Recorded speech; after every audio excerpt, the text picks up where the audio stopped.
I know I am a maid, but I have dignity. I never wanted to betray the trust Franca had in me. Daniel was a man who chases everything in a woman's waist. He wanted what wasn't his. And when I refused, he didn't stop. He only got bolder. But I wasn't going to let my silence protect his sin. I kept all records for evidence. When I started confessing my truth and exposing his dark secrets, he froze. This is the story of how I risked everything to expose a betrayal that shook a marriage to its core, and taught us all a lesson no one should ever forget. Before I continue, let me pause for a while and appreciate you all that have been so dedicated to this channel. You all have been so amazing and I am really grateful. Your countless support will never go unnoticed. Your comments, likes are very important to this channel.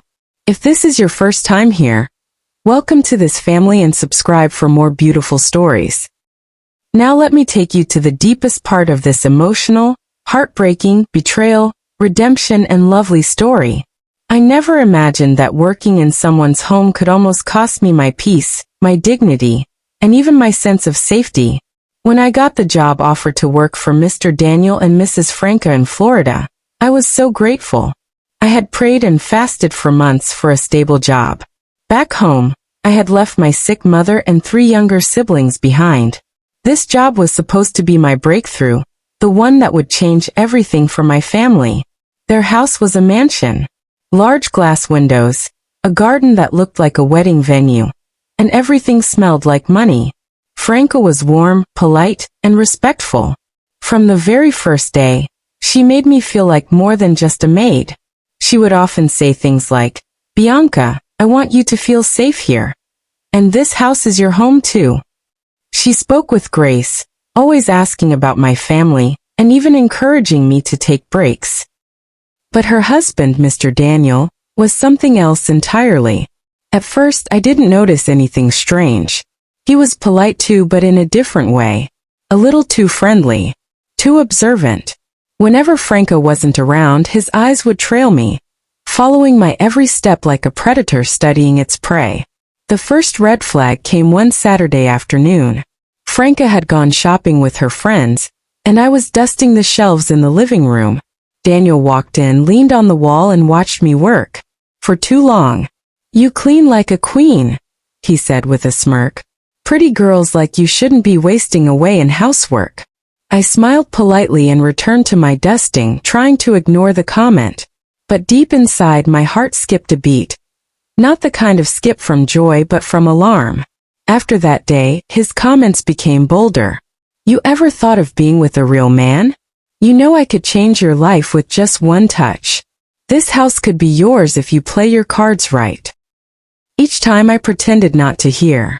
I avoided being alone in the same room with him. But that didn't stop him. He would brush his hand against mine when handing me something or stand too close behind me in the kitchen.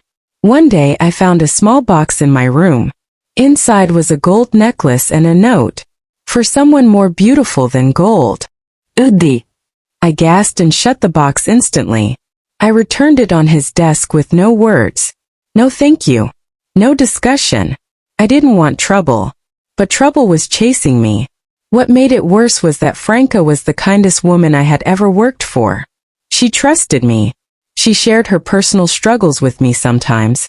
About how Daniel had become distant. How he worked late hours. How she felt lonely even in a big house. I wanted to scream, "Your husband is a wolf hiding in silk." But I couldn't. Not without proof. And what if she didn't believe me? What if she thought I was trying to destroy her marriage? So I started avoiding Daniel like a shadow avoids the sun. I wore dull clothes, kept my face plain, and tried to be invisible. But nothing worked. The more I resisted, the more he chased. Then one evening, when Franca had gone out to the gym, Daniel came into the kitchen and blocked the doorway. He looked at me with hungry eyes and said, "Why are you pretending, Bianca? You and I both know you want this."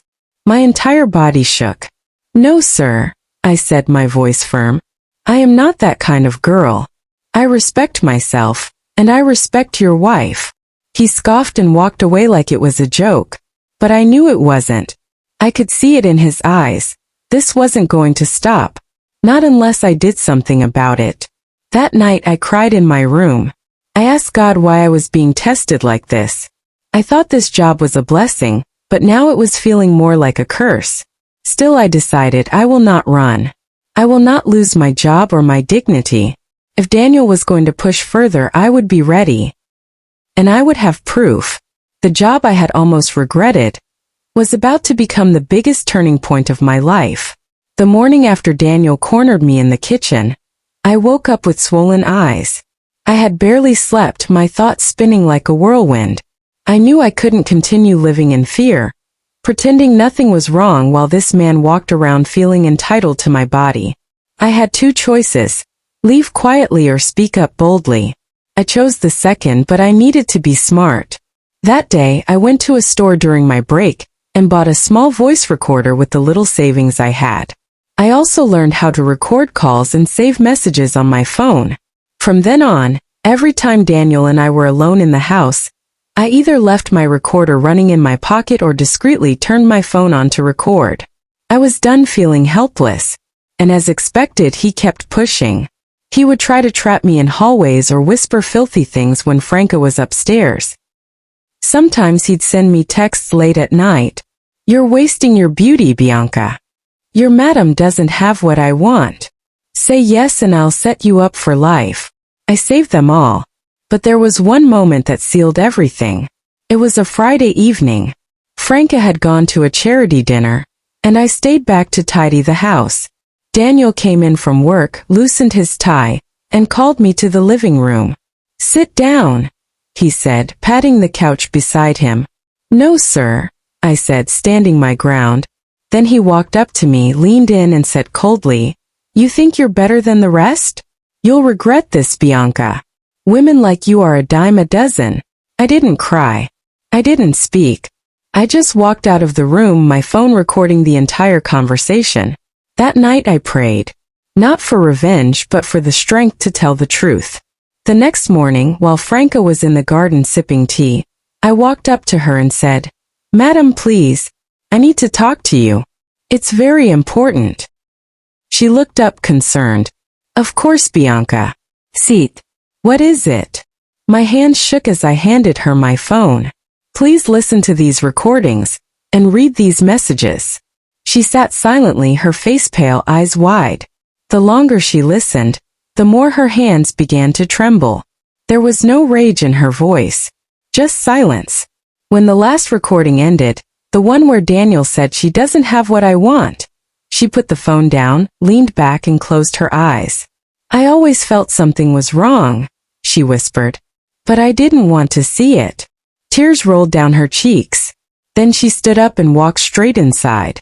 I heard them fighting, screaming, the sound of something glass shattering against a wall. I didn't go near. I didn't want to see her broken like that. Later that day, Franca came to me and hugged me tightly. "Thank you," she whispered. "You didn't betray me. You saved me." I cried into her shoulder. For the first time I felt seen, protected, and believed.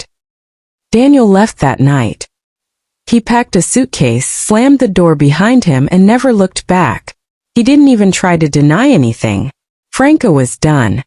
She told him she was filing for divorce and would be including everything in the evidence. I stayed up that night staring at the ceiling, realizing I had just helped tear a marriage apart. But it wasn't me who destroyed it. It was already broken. Daniel just didn't think anyone would ever call him out on it. When Daniel walked out that night, silence filled the house, but it wasn't the kind that brings peace. It was heavy, sad, real. Franca didn't cry the way I expected. Instead, she moved through the house like someone mourning a ghost. And in a way she was. She once told me Daniel was her first and only love. They had built their life from the ground up side by side. But now she was staring at a stranger, a man who had turned her home into a place of secrets and shame. She didn't blame me, not once. In fact, the morning after everything fell apart, she made breakfast for the both of us.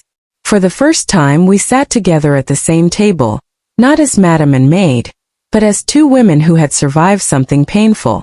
"I want to thank you, Bianca," she said gently. If you hadn't spoken up, I would still be living in a lie. I didn't know what to say. I had spent so many nights afraid of losing my job, of not being believed. But now, sitting across from her, I realized that speaking up was the only way to set both of us free. 2 weeks passed. Franca started divorce proceedings, and also stepped down from the charity foundation she co-founded with Daniel. The news spread fast. Friends called. Some supported her. Others tried to convince her to forgive and forget. But she stood firm. One evening, she called me into the sitting room and said, "I've made a decision. I want you to stay. But not just as my maid. I want you to manage the entire household. I'm promoting you." I was speechless. "Madam, Franca, I don't know what to say."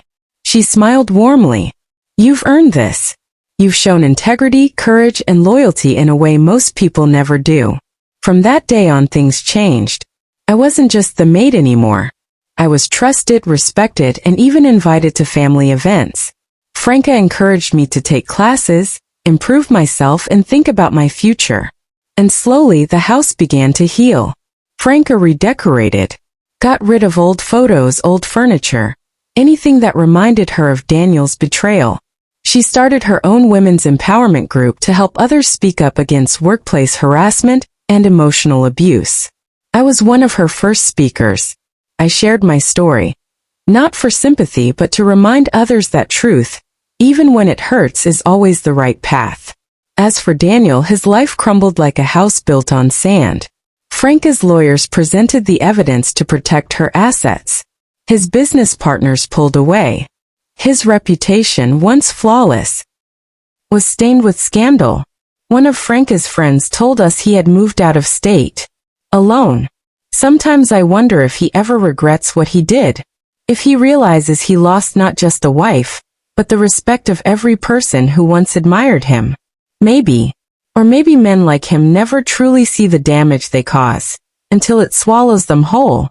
I still live with Franca, now more like family than staff. We laugh often. We talk about love, pain, and second chances. And we've both learned a powerful lesson. Trust is sacred. Once broken, it doesn't return the same. Power is not permission. Lust is not love. And silence only feeds betrayal. If you are in a situation where someone in power is trying to use it against you, speak up. Protect yourself. Gather proof. Stand for truth even if your voice shakes. Franca's life changed because someone dared to speak. Mine changed because I refused to be silent. And to those who think they can get away with breaking vows and crossing boundaries, remember, one moment of lust can ruin a lifetime of love. If you find this story interesting and relatable, subscribe and hit on notifications. Your comments and likes are highly important for the growth of this channel. Thank you for watching. See you on the next one.